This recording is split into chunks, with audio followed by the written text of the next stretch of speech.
নমস্কার, নিউজ বিএমে আপনাদের স্বাগত জানাই। আপনি যদি আমাদের চ্যানেলে নতুন হয়ে থাকেন, অবশ্যই আমাদের চ্যানেলটিকে সাবস্ক্রাইব করে নিন। নতুন নতুন খবর পেতে আমাদের চ্যানেল সাবস্ক্রাইব করুন ও শেয়ার করুন। নতুন বছরের দ্বিতীয় দিনে শ্যুট আউটের ঘটনা ঘটল মালদার ঝলঝলিয়ার মাতার মোড়ের কাছে।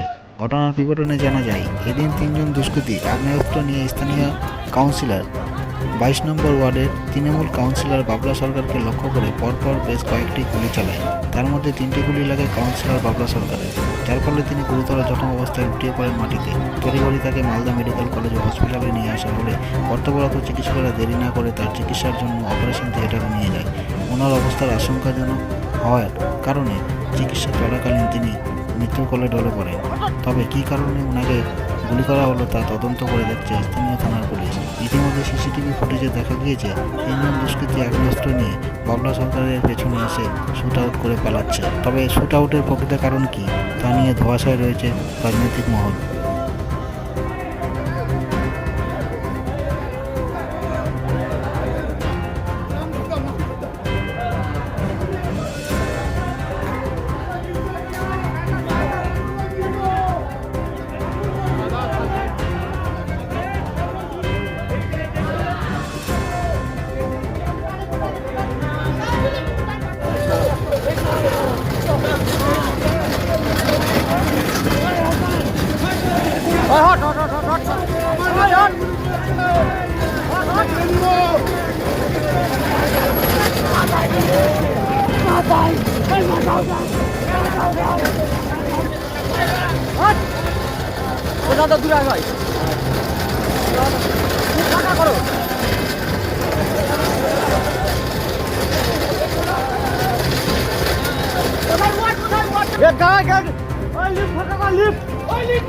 লিফট ফাঁকা কর তাড়াতাড়ি, লিফট ফাঁকা কর।